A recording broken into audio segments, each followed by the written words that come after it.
जय श्री राधे कृष्ण। आज का मेरा टॉपिक है पिता। पिता वो शब्द है जो शायद माँ अपनी आंसुओं से रो के बता देती है, लेकिन पिता अपने आंसू नहीं निकालता, लेकिन वो अपने घर का दायित्व करता है, अपने निर्वहन करता है, अपनी परिवार की ज़रूरतों को पूरा करता है। बेटा या बेटी बहुत जल्दी नाराज़ हो जाते हो, आपको जो भी चीज़ चाहिए होती है वो उसको आपके समक्ष लाने की पूरी प्रयास करता है। ऐसा नहीं है, कोई भी दुनिया का कोई भी माँ बाप ऐसे नहीं होते कि वो अपनी बात को अपने बच्चों के लिए हर चीज़ समर्पित ना हो पाए। वो प्रयास पूरे करते हैं, लेकिन परिस्थितिवश वो कहीं ना कहीं पीछे रह जाते हैं। लेकिन उसको ये मत कहिए कि आपने मेरे लिए किया क्या। ये जो एक वर्ड है ना, आपने मेरे लिए किया क्या, या ये तो सभी करते हैं, आपने मेरे लिए क्या स्पेशल किया, ये जो दो शब्द आप अपने दिमाग में लेकर चलते हैं, इसको हटा दीजिए। क्योंकि आप भी कभी पिता बनेंगे और कभी आपको ये सुनने को मौका मिलेगा तो शायद आपके दिल पर क्या गुजरेगी ये एक पिता ही समझ सकता है।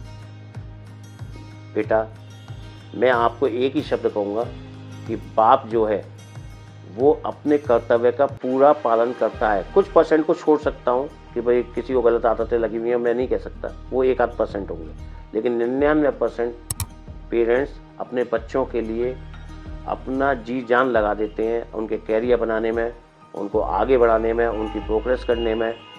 मतलब हर तरह से पिता जो होता है वो अपना दायित्व निभाता है परिवार को आगे बढ़ाने में।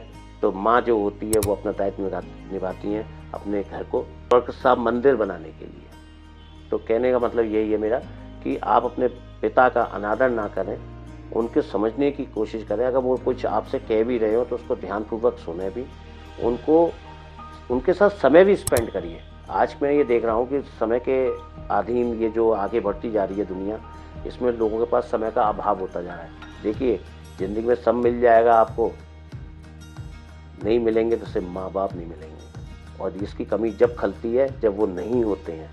इसकी कमी अभी नहीं खलेगी, जब खलेगी जब आपके सामने नहीं होंगे। मेरे पिता 85 साल की एज में उनकी डेथ हुई। मैं उस टाइम तक अपने आप को बच्चा समझता था कि हाँ मेरे पीछे कोई है, लेकिन जैसे ही उनकी डेथ हुई तो मुझे ऐसा महसूस हुआ कि नहीं, मैं तो बिल्कुल अकेला हो गया। तो जो आपकी रीढ़ है वो आपके पिता हैं। तो आप इस बात को समझने की कोशिश करिए कि अगर वो कुछ कह रहे हैं उनके साथ उनको समझने की कोशिश करिए, उनको समय भी दीजिए। क्योंकि एक वक्त आता है जब वो एक एज ऐसी हो जाती है, उनको लगता है कि मेरे बच्चे मेरे पास बैठे। मेरे माँ बाप को भी लगता था, लेकिन हम भी समय के हिसाब से नहीं दे पा रहे थे। लेकिन महसूस कब हुआ, जब वो चले गए इस दुनिया से, क्योंकि वो दोबारा नहीं आ सकते थे। आपको सब चीज़ मिल जाएंगी दोबारा, बंगला भी बना लोगे एक बार, और गाड़ियाँ भी खरीद लोगे दोबारा, रिलेशन भी आपके आस पड़ोस में बन जाएंगे, और सब कुछ बन जाएगा, लेकिन माँ बाप नहीं मिलेंगे। क्योंकि माँ बाप ही एक ऐसे सच्चे होते हैं जो आपके दुख में आपके साथ खड़े होते हैं, आपके सुख में आपके साथ खड़े होते हैं। हर तरह से वो आपके साथ खड़े हुए मिलते हैं। वो आपको हर तरह से आगे बढ़ाने की कोशिश करते हैं। आप हल्का सा भी आपको दुख होता है तो वो आपसे कह नहीं पाते, लेकिन वो अंदर से रो रहे होते हैं कि मैं आप इसकी मदद कैसे करूं, कैसे समझाऊं इसको।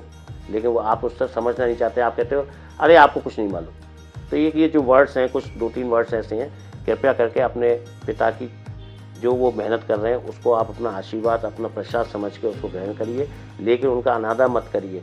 यही मैं आप छोटी से वाक्य में कहना चाहता हूँ।